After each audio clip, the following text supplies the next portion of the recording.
फिजाओं ने रंग बदला है, परिंदों ने पथ बदला है, अफसोस इंसानों ने केवल मुखौटा बदला है। कभी इंसानियत थी जिंदा जब पीडीजी जैसा प्रोदा जन्मा है। मैं अनिल मुदगल आज स्टूडियो से आपके सामने आज एक छोटी सी कहानी, एक ऐसी कहानी जो सत्य भी है और परमार्थ का अनुपम उदाहरण भी, जिसे सुन आप कह उठेंगे, फिजाओं ने रंग बदला है, परिंदों ने पथ बदला है, अफसोस इंसानों ने केवल मुखौटा बदला है। कभी इंसानियत थी जिंदा जब पीडीजी जैसा प्रोदा जन्मा है। हर इंसान के अंदर दो इंसान होते हैं, एक अमीर इंसान और दूसरा गरीब इंसान। गरीब इंसान गरीब ही रह जाता है और अमीर इंसान और अमीर बन जाता है, क्योंकि कंगाली अस्थायी होती है और गरीबी स्थायी। गरीब इंसान मन में गरीब होने के कारण गरीबी से कभी बाहर नहीं निकल पाता, जबकि मन से अमीर इंसान गरीबी में होते हुए भी कंगाली में जाने के बाद भी अमीर बन जाता है। कुछ लोग अमीर होकर भी गरीब हैं और कुछ गरीब होकर भी अमीर। ये सारा खेल सोच का है। इसी खेल को देखकर किसी ने क्या खूब कहा है, आप गरीबी में पैदा हुए ये किस्मत का दोष है, किंतु आप गरीबी में मरते हैं तो ये आपका दोष है। चूरू जिले के एक छोटे से गांव बोहरू ग्राम में प्रभु दयाल जी का जन्म एक मिडिल क्लास फैमिली में हुआ।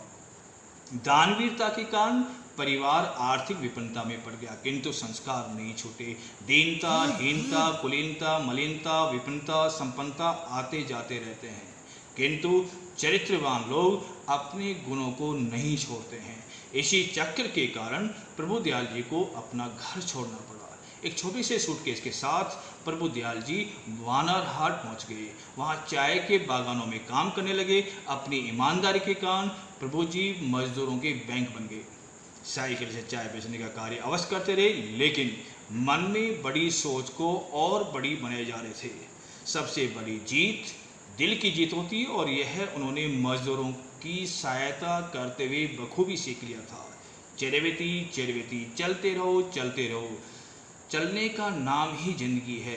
प्रभु जी ने इसी सिद्धांत पर आगे कार्य किया और पीछे मुड़कर नहीं देखा।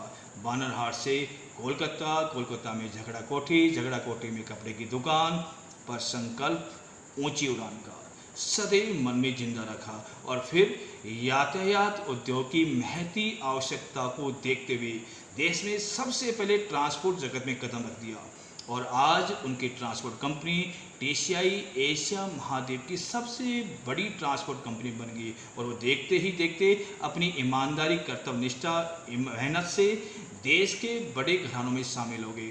ये सब उनकी नीति और नियत का परिणाम था। थॉमस एडिसन, हेनरी फोर्ड की भांति प्रभु दयाल जी भी अपने कर्मचारियों का पूरा ध्यान रखते थे। पूरा वेतन देना, आर्थिक सहायता करना, उनके सुख दुख में सहभागी बनना, दान करना, राष्ट्र सेवा को सर्वोपरि मानना।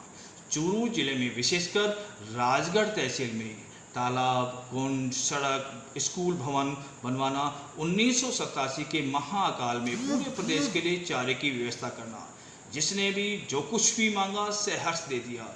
यहाँ तक एक बार मैसूरी में एक प्रिंसिपल ने आने जाने में दिक्कत का जिक्र किया तो गाड़ी छोड़कर आ गए और स्वयं पैदल आए। कौन कर सकता है इतना? ऐसे महापुरुष सदियों में बिरले ही पैदा होते हैं। इसलिए किसी ने क्या खूब कहा है, तू दे दीनन को वो देगा तुझको, तू दे दीनन को वो देगा तुझको, तू छीनेगा इनसे वो छीनेगा तुझसे। दोस्तों, ये कहानी आपको कैसी लगी अपनी राय जरूर दीजिएगा। मेरे YouTube चैनल को लाइक कीजिएगा, सब्सक्राइब कीजिएगा। फिर मिलेंगे एक नई कहानी के साथ। तब तक अपने घर पर रहिए, स्वस्थ रहिए, अपनी सोच को बड़ी कीजिए और मन से बड़े बनिए।